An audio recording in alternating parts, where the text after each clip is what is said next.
Comment insister sans braquer la fille? Bonjour à tous, bonjour à toutes, c'est Fabrice Julien, coach et auteur, expert en séduction depuis 2010 et dans cette vidéo, on va parler des fois où il vaut mieux ne pas braquer la fille.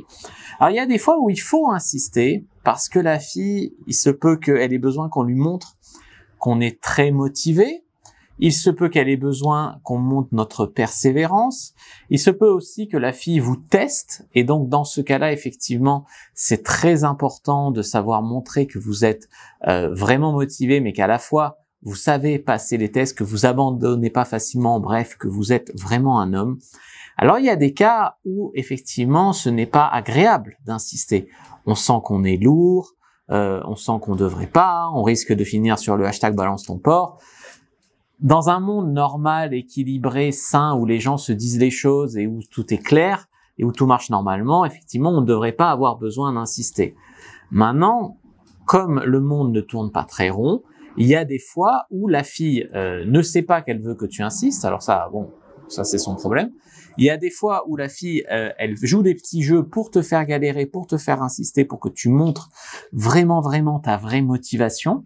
Alors ça, effectivement, c'est pas génial, mais parfois il faut le faire.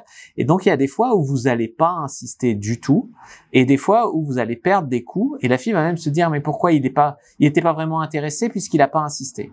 Donc il y a des filles, dès que tu vas insister un tout petit peu, elles vont dire non, lui c'est un lourd, il faut pas. Il y a des filles, il faut que tu insistes pour leur montrer que tu es à la hauteur, mais elles veulent pas que tu insistes. Il y a des filles, si tu insistes pas, elles vont dire mais en fait il était pas vraiment motivé. Donc en fait c'est un petit peu le bordel. Alors moi ce que je vais vous proposer ici, c'est bien sûr de ne pas tomber dans le harcèlement ou dans l'agression, c'est de rester dans le domaine de ce qui est audacieux, rester dans le audacieux sans franchir la ligne rouge, sans franchir la ligne. Alors l'idée ici, c'est que si vous franchissez la ligne, c'est que vous y allez trop fort, vous êtes trop lourd, vous la mettez mal à l'aise, vous vous humiliez, vous, en devenant un lourd. Donc, on veut pas. Alors, où est-ce qu'elle se situe? Comment faire? Je vous dis tout juste après l'intro. Mais avant de commencer, je vous offre un guide gratuit sur la séduction ainsi qu'une série de conseils gratuits eux aussi par email. Pour les recevoir, si vous êtes intéressé, c'est très simple. Cliquez sur le premier lien dans la description de la vidéo. Si vous êtes motivé, vous le trouverez. Abonnez-vous et activez la cloche parce que si vous ne le faites pas, YouTube ne vous préviendra pas à la sortie des prochaines vidéos et vous allez rater des pépites. Mettez un like pour me faire savoir que vous pensez que cette vidéo est utile et pour que j'en fasse d'autres comme ça ou sur ce thème-là. Si vous pensez que ce contenu est utile, partagez-le en public ou en privé, je comprendrai. Vous pouvez aussi me laisser un commentaire, je les lis tous et j'y répondrai avec grand plaisir. Alors comment savoir si vous pouvez ou pas franchir un petit peu la ligne? Alors la ligne, il faut pas la franchir, mais savoir où est la ligne. Alors tout d'abord, ça dépend s'il y a des signes d'intérêt de la fille. C'est-à-dire que si elle vous envoie des signaux mixtes, dans ce cas-là, vous pouvez être tenté d'insister un petit peu parce qu'elle vous a quand même envoyé des signes d'intérêt. Donc s'il y a des signes d'intérêt, vous pouvez tenter d'insister un petit peu. Il s'agit pas de se faire des films, hein, la caissière m'a souri, c'est pas assez comme signe d'intérêt. Mais elle m'a donné son numéro, elle m'a dit que la semaine prochaine elle était libre, voilà, des choses comme ça qui moi elle m'a embrassé sur la bouche, enfin des vrais signes d'intérêt quoi. Donc ça c'est quelque chose qu'il faut savoir. S'il y a des signes d'intérêt, vous avez le droit de persévérer un petit peu plus. Par contre, des fois, moi je vois des mecs qui, par exemple, ils abordent une fille dans la rue et la fille leur dit non, ah, et les mecs ils la suivent, ils marchent vite à côté, ils essayent de la convaincre. Ça c'est être lourd. C'est pour ça que par exemple en drague de rue, j'enseigne le stop. Le stop, c'est t'arrives, on a fait excuse-moi. Signal international pour un stop, tac. Après, si tu veux pas dire excuse-moi parce que ta religion te l'interdit, bah tu peux dire hey. Enfin, tu dis ce que tu veux, mais tu fais un geste un petit peu de stop comme ça et ça va la stopper. Si elle ne s'arrête pas, si elle s'arrête un peu trop loin, tu peux dire voilà, il faut qu'elle vienne. Parce que si elle s'arrête pas, je veux dire, tu vas pas t'amuser à suivre les gens dans la rue parce qu'après c'est glauque quoi. Voilà. Donc c'est déjà un signe d'intérêt, la fille qui s'arrête. Un petit, quoi, un micro signe d'intérêt. Donc il y a un moment où, voilà, de toute façon, il faut développer votre instinct de dragueur. Moi, il y a des choses, des fois où j'ai insisté. J'aurais jamais insisté autant quand j'ai débuté. Parce que mon instinct me disait, elle a besoin qu'on la supplie, enfin qu'elle la supplie, je la suppliais pas, mais elle a besoin qu'on insiste un peu, pas beaucoup de confiance en elle, elle veut être sûre qu'on est vraiment motivé par elle, etc. Moi, je détestais insister quand j'ai débuté, et il y a un truc qui m'a beaucoup appris comment insister, c'est, vous allez rigoler encore, mais c'est pas grave, c'est notamment dans les soirées libertines. Dans les soirées libertines, t'as des meufs qui sont là et elles sucent un peu les queues qu'elles veulent, quoi. Et moi, j'y allais en mode le prize, tu vois. Et du coup, les meufs, elles allaient sur les mecs qui présentaient vraiment leur queue, qui insistaient un peu, etc. Et je voyais des mecs qui me doublaient en étant vraiment un peu lourds, quoi, je trouvais, mais qui se faisaient sucer et tout. Et je disais, mais putain, mais j'insiste pas assez, quoi. Tu vois, moi, j'étais là, à la limite, j'attendais que la fille me dise de venir et non, c'est pas comme ça que ça marchait. Et du coup, j'ai compris qu'elle pouvait vouloir sucer, etc. Des mecs entreprenants, on va dire, entreprenants, plus que moi. Et ça m'a quand même encore fait passer un cap et appris comment m'imposer un peu plus.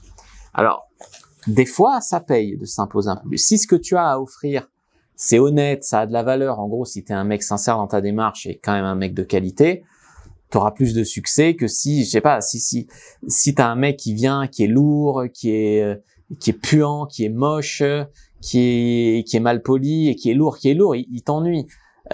Si c'est un mec qui a juste besoin d'un peu de temps, la clé c'est de se sentir légitime en vérité.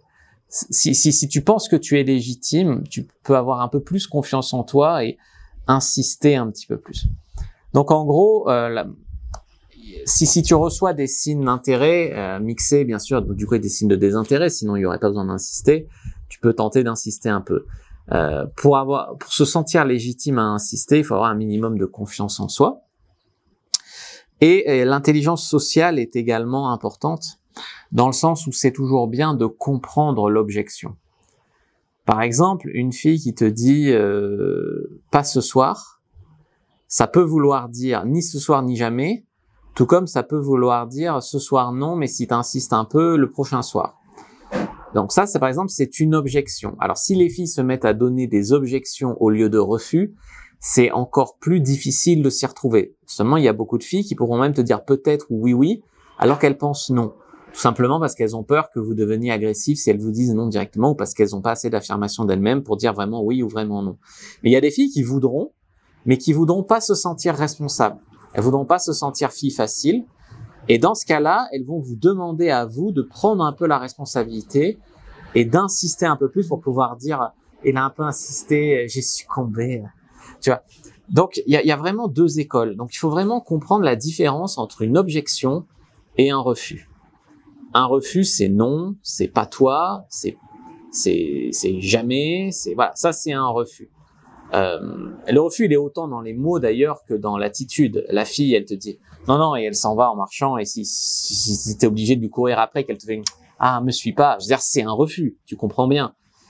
Une objection, c'est alors je sais pas trop, j'ai un copain, mais c'est vrai que ça se passe pas trop bien avec lui. Ça, c'est une objection. J'ai un copain et je suis très heureuse en couple, mais ta démarche était sympa, bonne chance pour la suite. C'est un refus. Vous comprenez la différence, quoi. Donc ça, c'est très important de comprendre la différence. Alors, admettons que vous ayez une objection. Ça peut être une objection des plus débiles, hein. J'ai le principe de jamais le faire le premier soir. Je me suis pas épilé. J'ai pas mis mes beaux sous-vêtements. Bon, bref. Comprendre l'objection. Demain matin, je me lève tôt.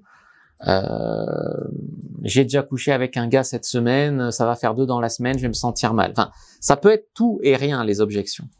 Comprendre l'objection. Parfois, la fille te dira, tu vas sentir qu'elle est tangente, mais tu vas pas pouvoir mettre des mots dessus.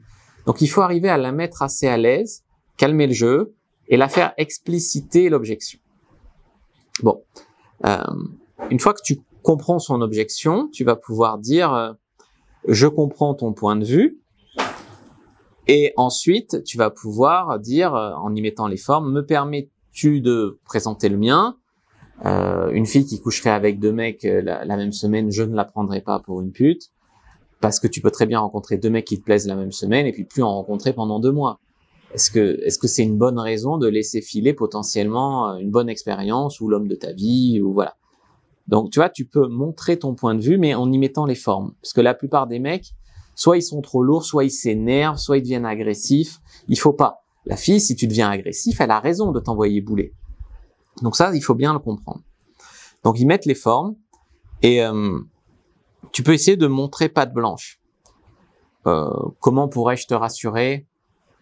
Est-ce que ça te rassure si après, il y a plus de métro, mais si tu restes, et puis qu'après, si tu veux pas rester, je te paye le taxi? Est-ce que ça peut te rassurer si tu veux pas coucher avec moi parce que tu crois que j'ai des MST, mais si je te montrais mon dernier test? Voilà. Essayez de rassurer l'objection. Tu veux pas venir chez moi parce que tu commences tôt demain, mais je te promets qu'à 23h, tu pourras partir. Est-ce que ça te rassurerait de savoir ça? Voilà. Essayez de mettre finalement quelque chose qui montre patte blanche. Et une fois que le cerveau, on va dire, logique de la fille est calmé, tu pourras remettre un peu d'excitation et essayer de conclure. Voilà. Donc, j'espère vous avoir un peu expliqué comment insister ici sans braquer la fille. C'est pas une science exacte. Il y a des fois où ça sera peine perdue. Vous allez insister, vous arriverez à rien. Il y a des fois où vous allez insister, vous allez arriver à vos fins, mais aussi aux fins de la fille, hein, parce qu'elle aussi veut faire une belle rencontre. Puis il y a des fois où ça va passer sans insister, heureusement. Mais c'est un petit jeu qui est pas très sain, hein, on est d'accord. Mais comme j'ai dit, si les filles, tu vois, les filles disent ah mais moi un mec qui insiste c'est non, mais d'un autre côté elles savent pas dire oui quand elles veulent dire oui. Enfin, il y a un monde entre la théorie et la pratique. Et ce petit jeu de parfois devoir insister, je suis désolé, mais ça fait partie de ça. Il y a des fois où la fille te dira non. Et puis tu insistes un peu, le premier soir elle venait de jouir avec un beau gosse, puis le beau gosse lui a mis un râteau, elle se sent seule, elle se sent mal. Toi t'insistes, tu tombes dans cette fenêtre de tir là, elle te dit oui, alors qu'elle t'avait dit non avant.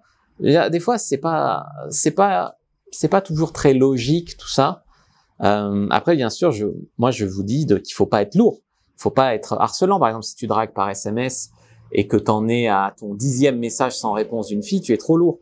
Moi, je dis 3 messages sans réponse, c'est terminé. Après, la fille, il faut qu'elle se responsabilise. Si elle fait pas les belles rencontres, si elle envoie chier les mecs bien, si elle présuppose toujours que tu as des mauvaises intentions alors que non. C'est-à-dire, il y a un moment où c'est aussi son problème à elle de savoir dire oui au bon mec. Voilà. Donc, on peut insister un petit peu sans franchir la ligne blanche et après lâcher prise, quoi. Voilà. J'espère que cette vidéo vous a plu, vous a appris des choses. N'hésitez pas à me faire un retour dans les commentaires. Moi, je vous dis à bientôt et que le dieu de la séduction soit avec vous. Et quand je dis insister avec une fille sans la braquer, ça veut pas dire qu'il faut pas faire un braquage en soirée et choper toutes les meufs. Et je vous dis à bientôt et que le dieu de la séduction soit avec vous, les amis.